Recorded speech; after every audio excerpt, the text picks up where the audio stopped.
All right, here we are. Everybody, good afternoon. This is our webinar for today. We are going to give everybody some time to jump on the webinar. We already have this running live on Facebook, and so we're going to give everybody a couple of minutes. We have a wonderful webinar today, wellness promotion, supporting student success outside the classroom, a very important topic. And we have Dr. Micah Harrell-Hughes today with us. And so we'll just give everybody a couple more minutes to jump on the webinar. We know it's lunchtime, so grab your lunch, get settled, invite a friend, more family members, and we'll get started in in about 2 minutes. Thank you.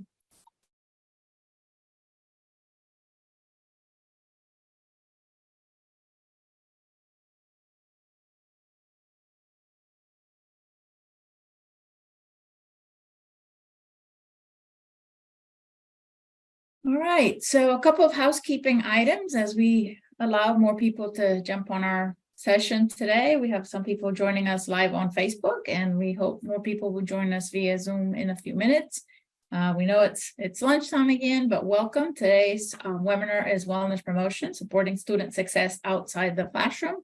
And just a couple of housekeeping items. You will be able to submit your questions through the Q&A section and also through Facebook. So if at any point you have any questions, just send them over through the Q&A section. Just a couple of other reminders. Today we have this webinar going on right now at noon. And then tomorrow, we hope you can join us. We have 2 webinars tomorrow. One is UAB Transportation happening at 11. And the other one is UAB Recreation, Fitness Center and Wellness. So we hope you can join us tomorrow for either of those webinars. If you haven't been able to join us for previous webinars and you would like to go back and watch them, they're all live on Facebook and also posted on our website, uab.edu/families. So those webinars go under our website, then go to the communications tab, and then 2023 webinars. Also, all the webinars are here on Facebook if you want to view them again at your convenience. So again, we welcome everybody, and Micah, you're ready to go. So it's all yours. Thank you, Carmen. I appreciate it. Hello, everyone. I am not sure I'm able to know how many people or who is participating. I'm not even actually sure if you can see me, but I believe you can see my screen.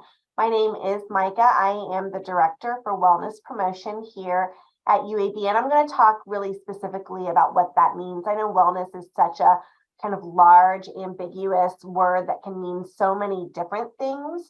And so I'm going to tell you what our office really focuses on. And as the title mentioned, supporting student success outside the classroom is really what we're focused on so that students can be successful in their job, which is to learn and progress through school toward graduation. So with that, I'll go ahead and get started. We have quite a number of things that we're going to talk about today. Here we go. And so I'm really going to breeze through. We don't have a lot of time to go in depth, but what my hope is that you'll be able to take this today's presentation and just kind of continue to marinate, to think about it, and to find ways you can support your student in these decisions and these topic areas.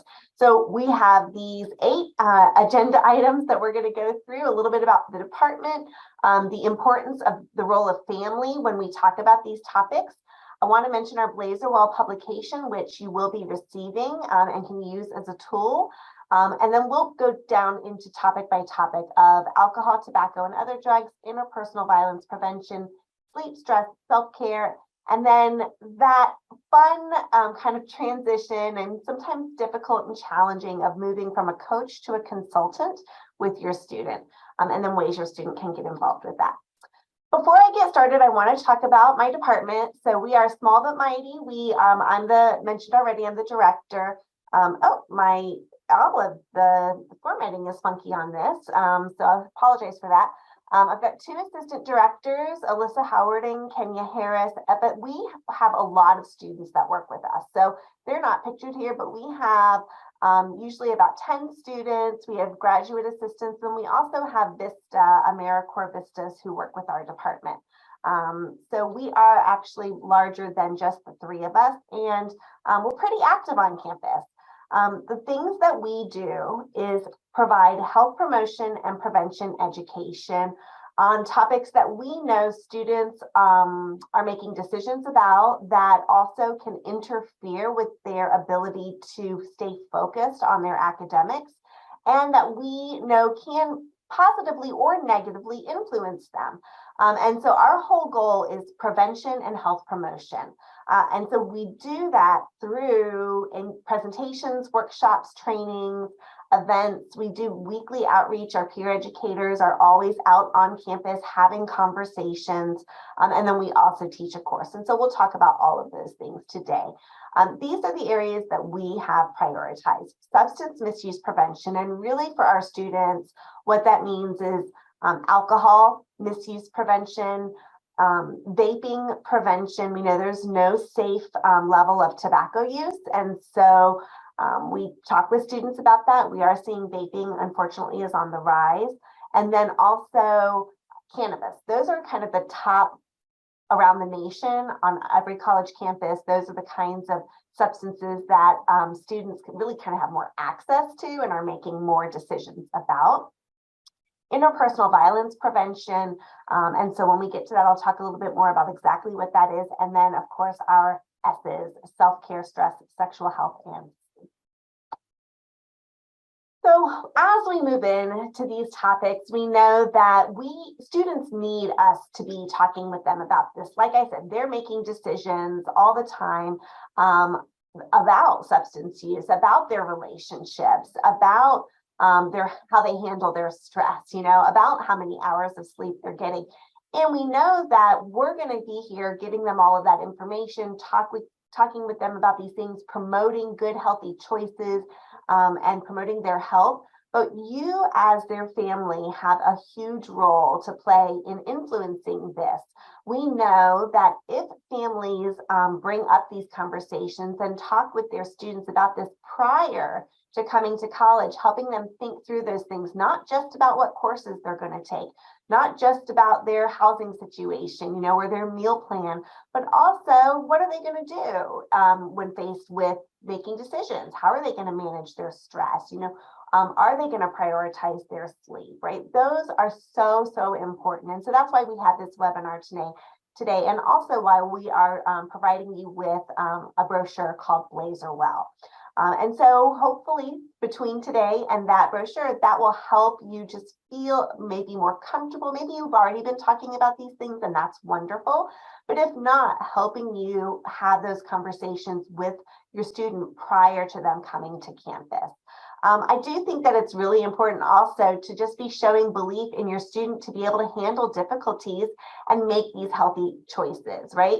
They're going to make some choices. Up to this point, you may have been kind of more telling them what they can and can't do. And as they go into adulthood and they are living on campus, they're going to be a little bit more independent in some of their decision making, and knowing that they can come to you and that you'll support them and hopefully encourage them to make those healthy choices, but that those are kind of their choices to make, I think is very important. So we'll talk a little bit more about that at the end too. Okay, I've mentioned Blazer Well a few times. And so I wanted to show you, this is the front cover of the brochure that you're going to be getting. And it talks about particularly substances, interpersonal violence. There's a little bit in there about mental health and some of the resources that students have on campus. But this publication is provided to you as truly a guide to help you think about how to have a productive conversation with your student about these. This is going to go much more in depth than we're able to today. And so I highly encourage you, I believe it's going to be mailed to you. I highly encourage you to take some time to go through it, to really read through it and use it as a tool to have a healthy, productive conversation with your student before they ever come to campus and start classes. So I'll refer back to this kind of throughout. But I'm going to go ahead and start on our topics, right? So I've mentioned a little bit about why we have identified these topics as a priority for health promotion and prevention services. And so I'm going to go through and just talk with you about, again, laying that foundation for how to have these conversations with your students. So substance misuse prevention. There's this quote that says, sending your children to college without coaching them about how to deal with drugs and alcohol would be like giving them the keys to the car without teaching them how to drive. We know that our culture has a lot of messaging around the college, kind of like the college environment, the party environment for some students, that there's a lot of emphasis on substance use while in college. And there are definitely skills and knowledge and education that students need to be able to navigate that environment. One of the things that we know in college, and especially with first-time college students, is that the first 6 weeks are critical in terms of them determining what some of those behaviors are going to be. There's something called the college effect. And this is where there is this kind of synergy between maybe more availability of substances, not always, but it's possible that they may have more access to substances, that the parents or the family isn't there, has a little bit more distance, and students' desire to fit in addition to kind of meeting this stereotype of what they might think the college student is, leads to this college effect, where what we end up seeing is an increase sometimes in substance use, early substance use in that college career. And that can set a habit or, kind of a trend for the rest of their college environment. And so that's, again, why that family education and intervention before your student enters college can certainly kind of mitigate the college effect. And so even if your student never engages in higher risk behaviors, it's still very important to talk with them about it, because they may be around other students who are, and this empowers them to be a good friend if they needed to be a positive influence amongst their peers, and if necessary, to intervene when maybe somebody is at risk or is misusing substances.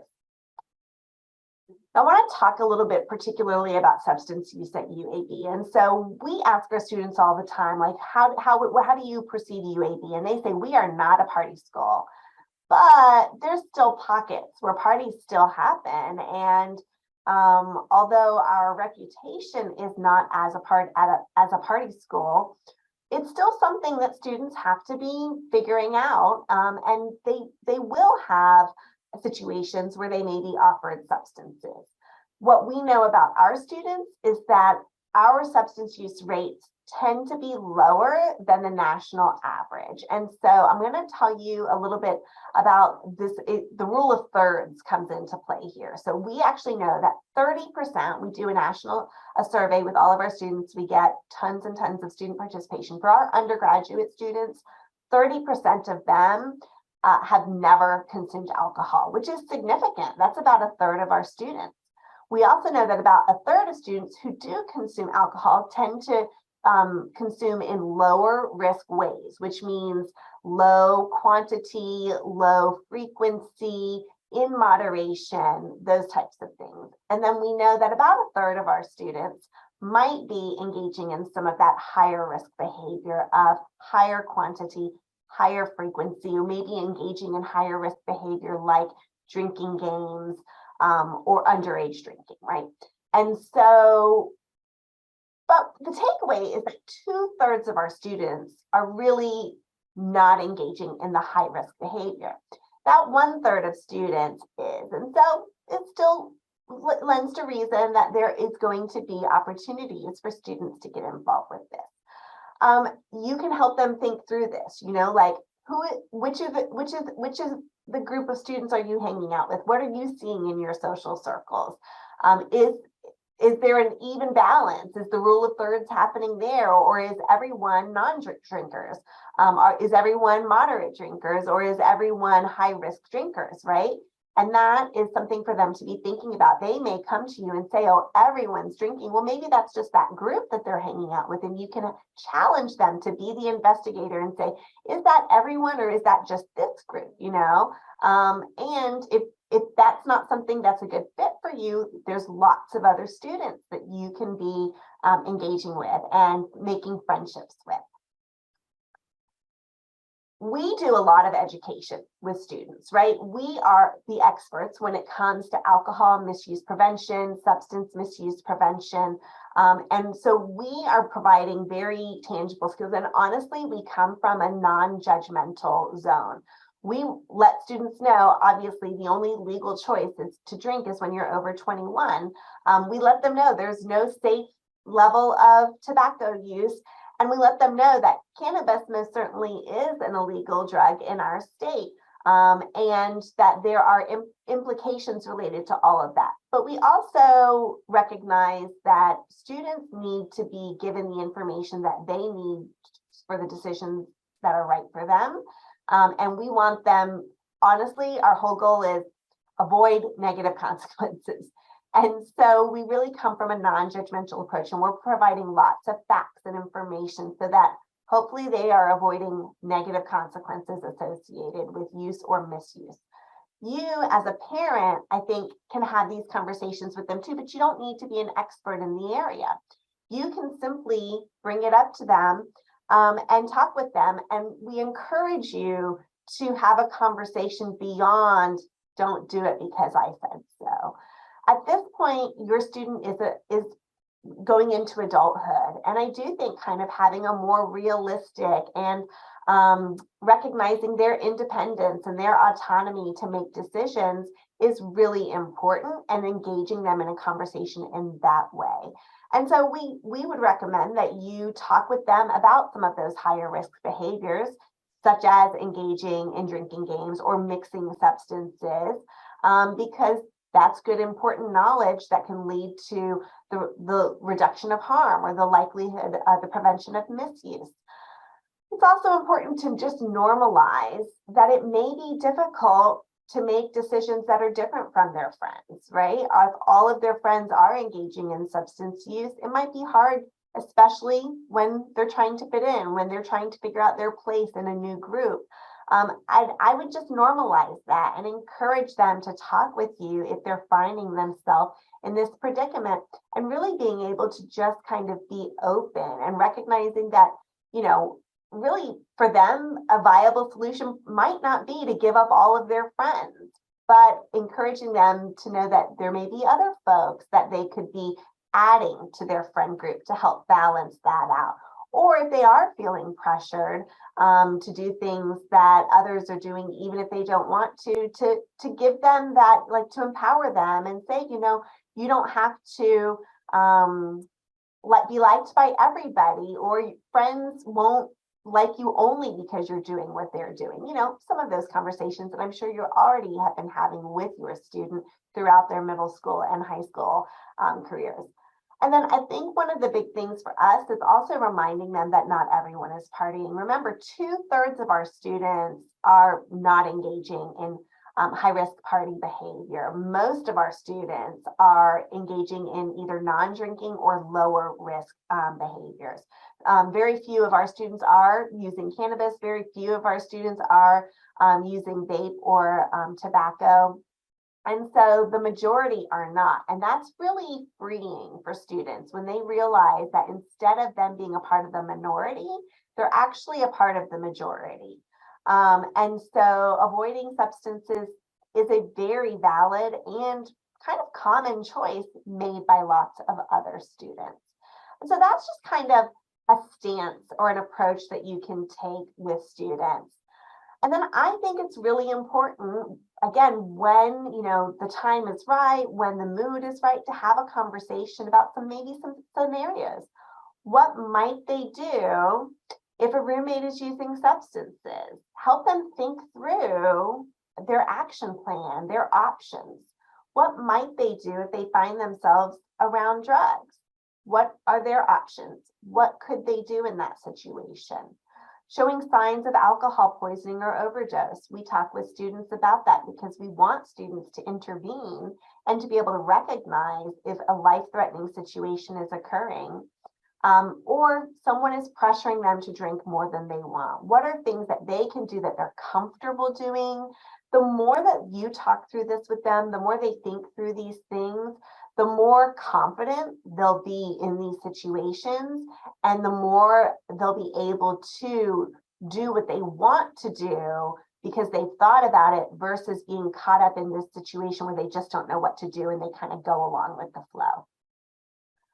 A foundation of being able to make healthy choices is, and being able to cope and recognize, healthy ways of stress management, are some of these foundational things, like getting enough sleep. When a person has enough sleep, they're better able to articulate their boundaries. They're better able to, kind of make the healthy choices. And so sleep really is a foundation when it comes to even substance misuse.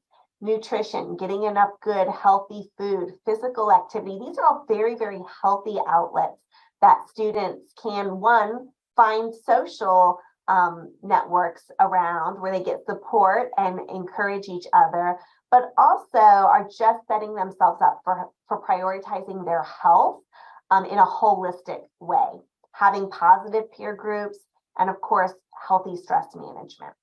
And then encouraging them to get involved. There are so many different ways in which students can get involved. They don't have to have just one friend group. They may have, it really actually is important for them to diversify their friend group.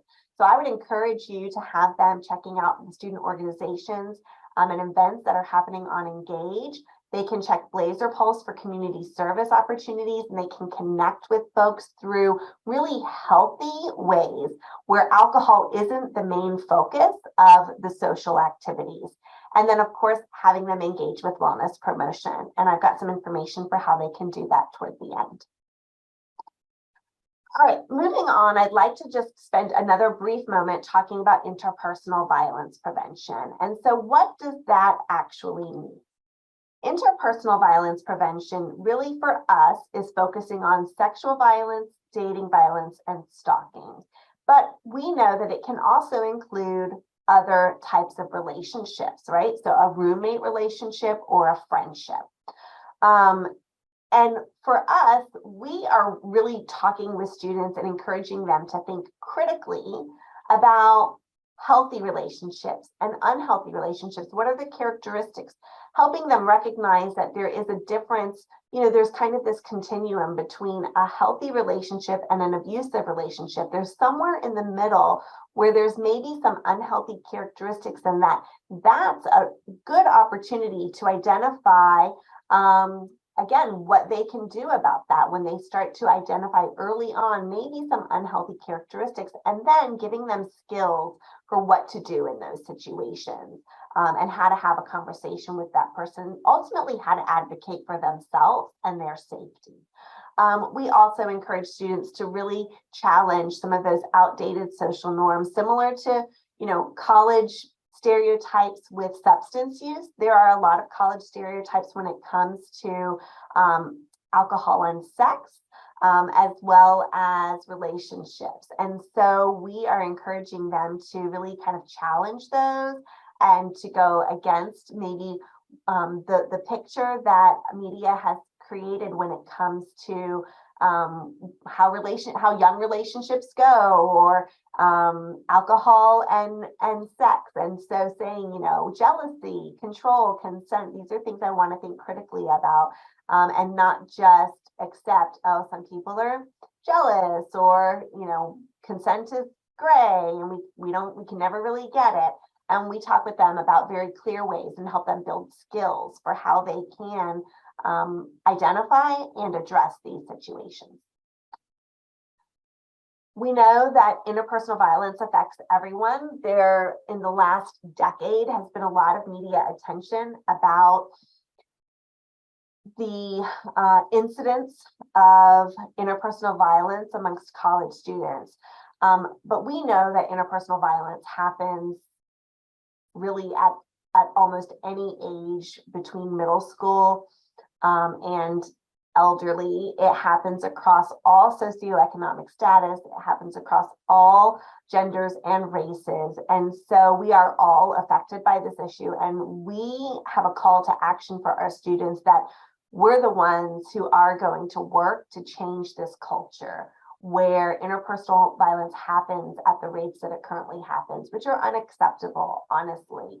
And college is a key time to intervene to help students think critically about these issues, because we know that these, they're building lifelong habits in college. They're building lifelong habits with their stress management, with their substance use, and the role that they have in a relationship and how they handle both the healthy and the unhealthy aspects of that. And so we are we're talking with students really about these areas, those healthy and unhealthy relationship characteristics. How to fight fair, conflict in relationships, friendships, with roommates, with family, with whoever, it's normal, it happens. No relationship is going to be conflict free. So how do they fight fair? What are really productive and healthy ways to manage that conflict? What is unhealthy ways to manage conflict where they know that that's not acceptable? And then basic communication. So many of our students don't know how to communicate to address their concerns. And so we talk with them and help them try to build skills about how to do that in a way that eventually, hopefully, they feel comfortable with. What are their boundaries? How do they communicate their boundaries? Understanding consent. And promoting bystander intervention. Again, these are kind of individual, but also cultural norms that we're trying to set with our students. And so bystander intervention is something that we've seen really, students are coming in understanding it. There's been a lot of curriculum in schools about bullying, right? And what to do when that happens. And so we do see that our students understand it, and we want to just empower them and recognize that as a part of the Blazer community, that's what we do for each other. And we do that in a variety of areas, including interpersonal violence, but of course, only when it's safe. And there's a variety of ways that people can intervene. You can see we have our little That Don't Fly Kiwi, who is promoting that individuals can be direct, they could delegate, or they could distract in a situation, depending on their personality and their comfort and their safety. And so we are talking with students all the time about ways they can intervene, and not just for interpersonal violence, but for things like mental health, stress, substance misuse, even academic concern for a friend, right? And so, but we do promote it with this because we know that it is an effective tool that can prevent a potential sexual assault, or can intervene with a friend who might be in an unhealthy relationship and can support someone who's at risk. Really, our philosophy is no one person has to do everything, but every person can do something. And so that's what we talk with students about, and about the different ways in which they can do that. So things to consider when you're thinking about having this conversation with your student. Really encourage you to expand the definition of a relationship. As students enter college, they're going to have potentially romantic and sexual relationships, but they're also going to have new friendships. They're going to have a roommate, and they're going to have interactions with their professors. And how do they manage those relationships? How do they communicate in all of those relationships and nurture them so that they can be healthy, or address them if they're not healthy? We also, of course, like I just mentioned, want to encourage your student to be a part of our community where we look out for each other, that you're looking out for someone else, and hopefully they're looking out for you too. and knowing what they can do if they hear someone talking disrespectfully about another or treating another one with disrespect. And then ultimately understanding what resources we do have. And so the ones I'd like to mention in particular are student counseling services, where students can participate in individual counseling. Maybe they're questioning or struggling with their roommate relationship and they are about to lose their mind. Counseling services is a place they can go to help them figure out what to do and how to navigate that in a more successful, hopefully, manner than has been happening before. And those skills translate to other relationships too. Student assistance and support is just a program that helps students who really are struggling. If student needs a medical withdrawal for some reason, experiences, a traumatic event in their life, they're there just to assist them and support them and really advocate for them. And then, of course, our Title IX office handles formal complaints of sexual and gender-based discrimination as well as interpersonal violence. So here we are again about that thinking through. What are the specific things that you can help them think through so that they're more comfortable and confident when or if they need to intervene, or they are thinking about these interpersonal violence kinds of situations. So what do they do if a roommate is disrespecting their space or their things, right? This is not necessarily violent, but it is a conflict and it is an unhealthy aspect of a relationship. So what could they do? What are they comfortable doing? What are their options in this situation? Is their partner jealous or controlling? What would they do about that? What is too much? What's an appropriate amount of jealousy versus too much jealousy? When does it go from I don't really like it to this is really a problem, right?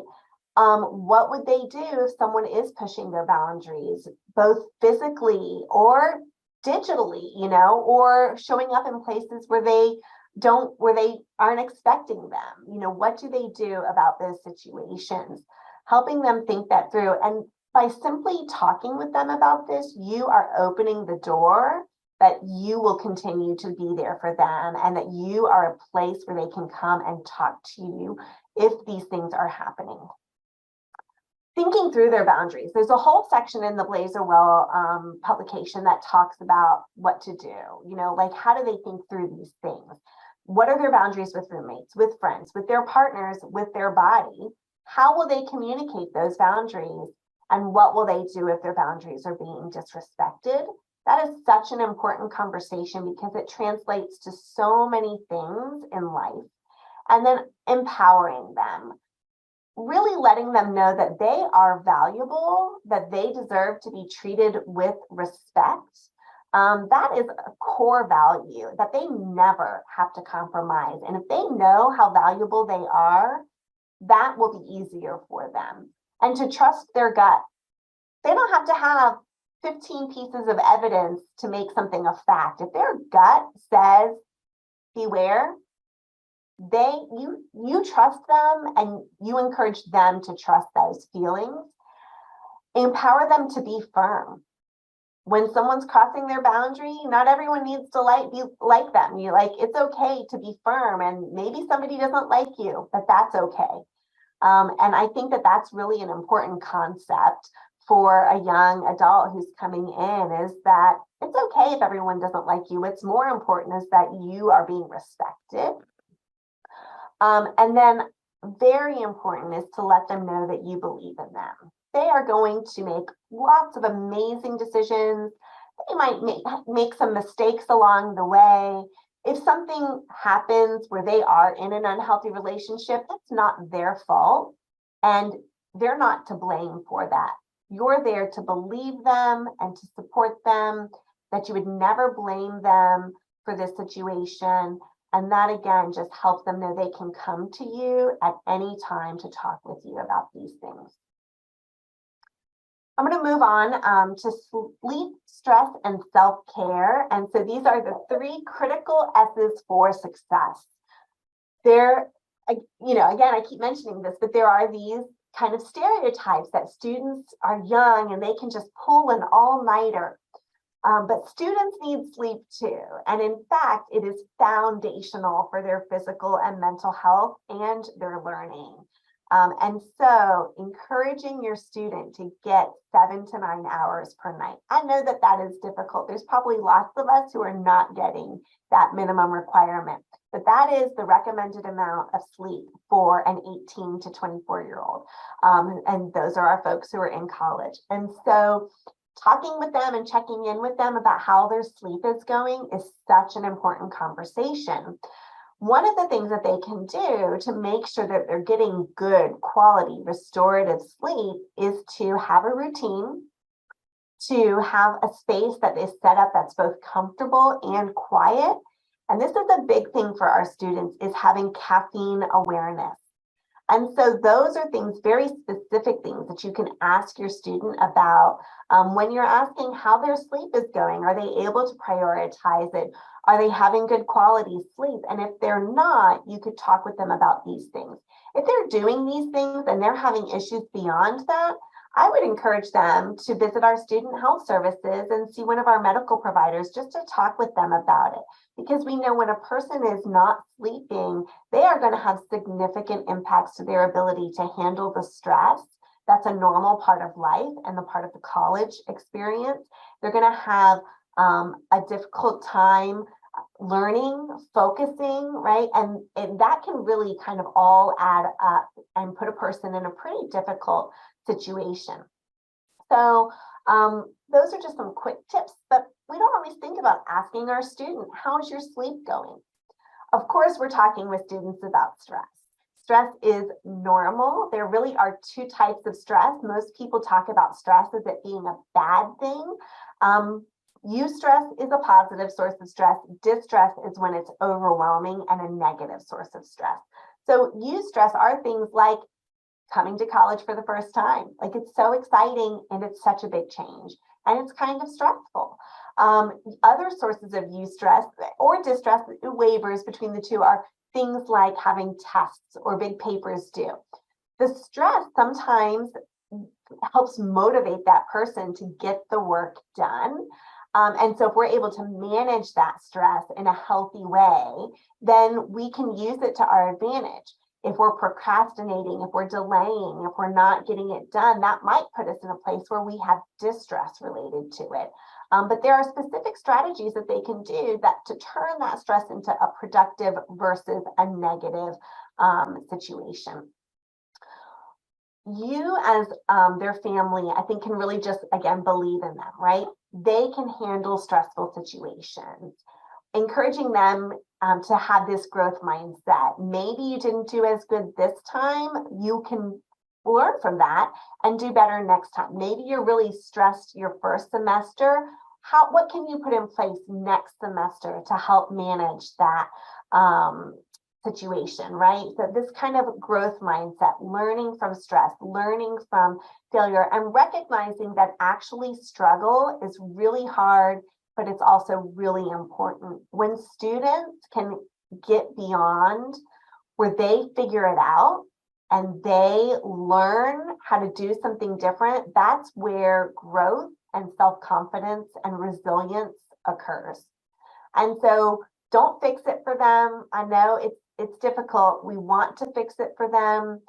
Support them, encourage them, believe in them. They can get through it. And when they do that for themselves, that is such an accomplishment that they grow from, and they will thrive from being able to get beyond difficult times. And then, like I mentioned, understanding the difference between discomfort and stress. So, of course, you don't want to normalize stress that's to the point where it's debilitating and it is overtaking their life, and it is distress where they are in a very worrisome place, right? We wouldn't normalize that. But if they're stressed and it's normal and it's okay, I challenge you to allow yourself to sit with that and allow them to sit with that. But if it's distress, if it's a significant concern on their health and well-being, we would not sit with that. And so I think that's a good litmus test almost for when do you need to intervene versus when do you need to try to sit with it and just encourage them to figure it out. And then self-care. Self-care is not an act that a person does once in a while when they feel stressed. Self-care is something that students and people should be doing consistently and in their daily life. I would ask them, what's your self-care plan? You know, and if it's going and getting a pedicure or playing a game, that's one kind of miniature strategy that might momentarily reduce person's stress. But what are they doing in their daily life and in their routine that is self-care? Surrounding themselves with a positive peer group, that's good self-care. Getting enough sleep, that is good self-care. Being able to advocate for yourself and communicate your needs and your boundaries, that's good self-care, right? So I would talk with them about those kinds of self-care strategies. Ask them, what can you do consistently to take care of yourself? But then also, what are some of those quick strategies you can use when you feel stressed? Maybe it's taking a break, going for a walk, calling up a friend. Maybe it is getting something, nutritious to eat. There are a lot, deep breathing, right? Meditation, there, yoga, exercise. There's so many things that are kind of quick strategies that we can implement in a moment when we can feel that stress might be getting the best of us. All of that is really excellent, thoughtful, and intentional self-care. So I've covered a lot there, and what I want to talk a little bit more about beyond our topics is this role as a family member of moving from being the coach to the consultant. And this is a shift in how parenting and support works. And so as we move from this role of a coach who has a little bit more say in what a person does and how they do it, to a consultant who's there to give support, maybe to give advice, knowing that really it's ultimately up to the student to decide what they're going to do is difficult. But it's so important that as family members that we can do that well to help transform the relationship. And so when it comes to our topics in particular, as a consultant, we encourage you to be open and honest. Many of us have not been perfect in these ways. We may have been in an unhealthy relationship. We may have made higher risk choices related to substance use while we were in college or outside. We may not manage stress or prioritize our self-care the best. And so you do not have to be perfect. Really be open, be honest, talk about, the impact or the learning that occurred for you. And if you're not an expert on something, that's okay too. You can look it up together. That, I think, also shows them that you're there with them, not trying to tell them what to do, but trying to figure it out together. Avoid lecturing or arguing.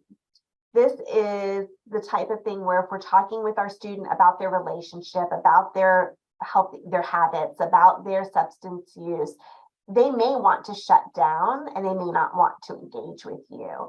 And that can turn into a lecture, or they may disagree with you and that could turn into an argument. And so I would encourage you to if you find that the conversation is not productive, to pause and come back later, maybe try a different strategy of how to bring it up in a way that they can hear and that they are willing to engage with you in the conversation. I also would say follow up with your student about these things. We want you to be talking with them before they come to college, but it's important to not just do it then and not again. Talk with them periodically, bring it up, like, what do you guys do socially? Have you had any situations where you felt that you or somebody else was put at risk? How's your relationship? Are you in a relationship? How's it going? How's your sleep? How's your stress, right? Talk with them about these things, but don't overemphasize them. Don't ask about it every single time you talk. And instead, when they do decide to share with you, instead of telling them what to do, listen, support, ask them, do you want my advice? see what they say. You can invite that, and that allows you again to put yourself more in this role as a consultant, someone who they'll come back to talk with, because you created this environment that where they feel heard, and that you're not telling them what to do, but you're trusting them to make decisions. And then so often our students only want to share their successes, but as their family member who cares about them, we want them to share those, but we also want them to share their struggles with us. The more they talk with us about these kinds of things, the more they're communicating their needs and what they're going through. And that is so important. And so let them know that you want to support them through their struggles, and show them that you can do that in a non-judgmental way. I want to refer again to the Blazer Well. That is a really important tool that has, like I said, so much more information, facts, knowledge, education about substance misuse and interpersonal violence in particular. And so I really encourage you to take the time to read through that so that you can be having these conversations and feel equipped to have a healthy conversation with them. And I will talk with you about this kind of this transition. As a caregiver of an emerging adult, it really can be tricky to balance the role of coach and consultant. As your student gets older, being seen as a trustworthy consultant is an excellent way to keep communication strong in all areas, the sensitive areas as well as the everyday life areas. And so I hope that you are able to successfully navigate this transition as your student comes to college. The last thing I'm going to talk about is how your student can get involved with us. We are really doing lots of relatable, timely, needed education about topics that maybe they don't want to always talk to their parent about, or maybe you're not the expert in it. And so there are lots and lots of ways they can get involved with us and be getting lots of healthy messages and important facts so that they are getting all the good from college and hopefully avoiding some of that bad stuff. So first I want to talk about our Promoters of Wellness. The Promoters of Wellness is a peer education program. So we are talking about, like I said, some sometimes sensitive topics. You know who it's really easy to talk about those topics with? Other college students. So we actually have students that work for our department who are trained in our areas to be knowledgeable and to have these conversations and really to be a very, very positive influence on other college students. We know that the peer educator themselves become very impacted because they have all of this knowledge, and that influences their behavior a great deal. But then it also influences their friends and other students. And so it's a way for us to positively influence that campus culture from the inside. We do have student positions. We have both paid and volunteer positions for students to work with us as a peer educator. We're launching this fall what's called a Certified Peer Health Advocate program, where students will attend 4 training sessions with us to get some baseline knowledge in these topic areas that we presented on today. And they can become a certified peer health advocate. They can then also take a course, an exam to become a nationally certified peer educator. They can stop at that point, or they can go further and they can volunteer with our office. And then once students have volunteered with us, they can apply to become a paid lead peer educator. And our peer educators work with our department about 7 hours a week. So it's not a huge time commitment, but there's a lot of reward that comes with it. And I have this little video I'm looking to see. I think it's a 2-minute video. So I'm going to go ahead and play it. And hopefully the sound will be good for y'all. Come with me on a day in the life as a promoter of wellness, aka PAL.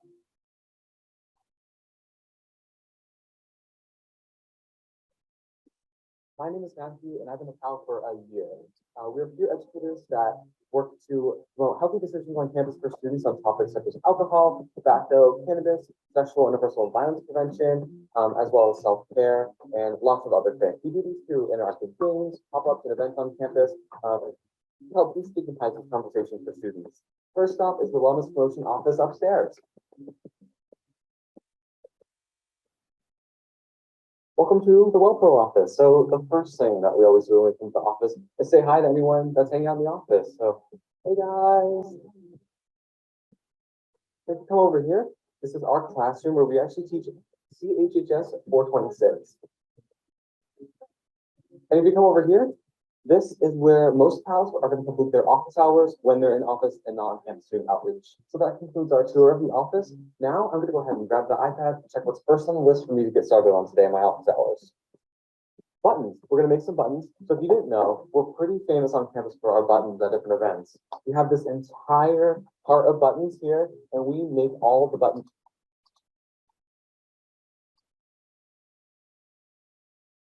ourselves. We decided to work out one of the many things that you get to do on campus is design and finish your buttons from start to finish if you'd like. So right now we're just going ahead and we're making a button here. It's a great stress reliever. It really is. And you know what else it is? Kind of loud.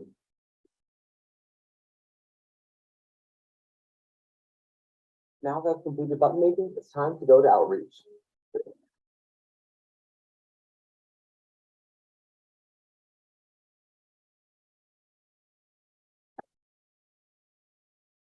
Looks like we're going today. We go out on campus 2 to 3 times a week, and you can find us right here and here. And sometimes we're here. Now we're back at the office, and we wanted to show you some of the merch you can get at Outreach. We also have cool events on campus like Take Back the Night, Silent Disco, and Great American Smokeout. Did I mention? It's all free. And to stay up to date with us,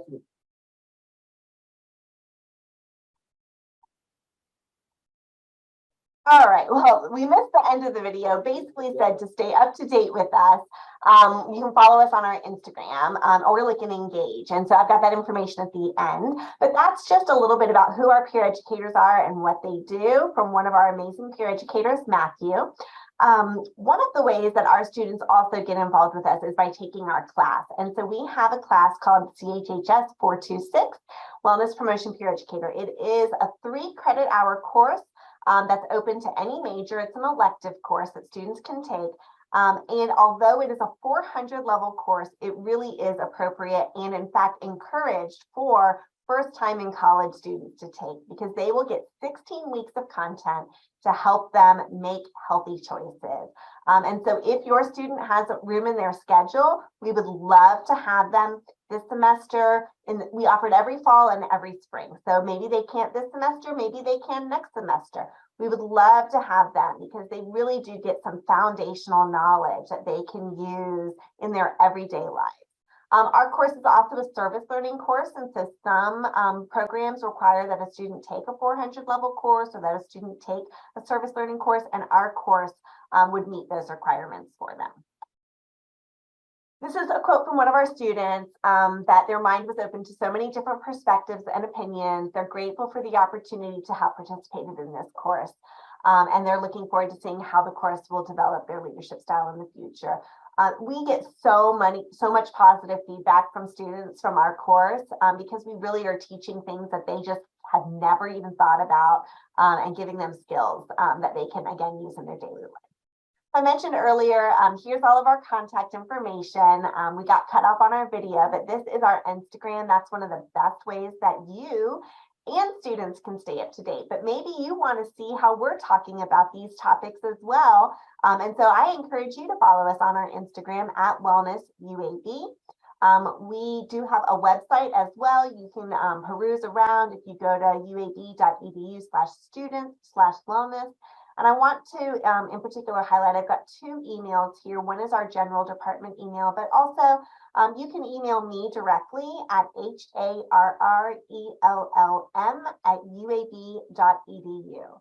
And so I know we covered a lot of information today, just really tip of the iceberg kinds of stuff. I want to thank you and ask if there are any questions that folks might have. Thank you, Micah. This has been a wealth of information, and I think it's very important when students transition to college. I know families have questions and they've been used to being around their student most of the time, and now they're going into a different environment. And there's so many resources here. We often think about coming to college and focus on the academics, but a healthy mind, a healthy body, a holistic approach to health is very important to support that academic growth as well, and to be a well-rounded individual. And I'm going to take the opportunity just to remind everybody that the Blazer-Well publication will be mailed to you. So it will be mailed to the home address that the student has submitted on file. So if your address has changed, or if you're not sure about what address your student submitted, just you can send us an email at families@uab.edu, and we can check to make sure that you get the publication. It should be mailed at the end of July, definitely before the beginning of the academic year. And so as we wait for some of the questions, I love the fact that there's a course that students can take and they can get credit for that class. Also, I love the approach to a holistic health and well-being. Oftentimes we think about just the physical, but so we have to think about the physical, the emotional, the interpersonal, the social. And I think Wellness Promotion offers all of the resources and support, and we have here at UAB to ensure and to help students make safer and healthier decisions as they transition and move along their 4 years. So you can send our questions through the Q&A. And but while we wait, is there anything else, Micah, last minute thoughts that you would like to leave our families with? Well, I would say thank you, Carmen. I just appreciate what you just said. And I think that I would just probably say, like, we are here for your students. We really are here for their success. If they do get involved with our department, we form a tight-knit community with our students. We really check in with them. We want to know how they're doing. And it helps them get linked in with other students who are making healthy choices and prioritizing their health. We are available really for the student, but we're available for a parent too. And so you can always reach out to us or check us out. Like I said, follow our Instagram, because that might help you having the conversations with your student. Definitely. And so thank you. And thank you, Wellness Promotion, for everything that you do to ensure and support our students in making those safer and healthier decisions. And so I am monitoring, and I don't think we have any questions. But again, if you have any questions, any thoughts that come to your mind after the webinar is over, remember you can go back and watch the webinar on Facebook. It will be posted on our website, uab.edu/families, under the 2023 webinars, and you can go back and watch it with your student or other members of your family. And of course, if you have any questions, you can reach us at families@uab.edu, and you can also reach Wellness Promotion with any questions. Check out their website and just stay in touch. We're in this journey together, and we thank everybody for attending today. And thank you, Micah, for presenting for us today. Thank you. I was happy to be here. All right. Have a great afternoon, everybody.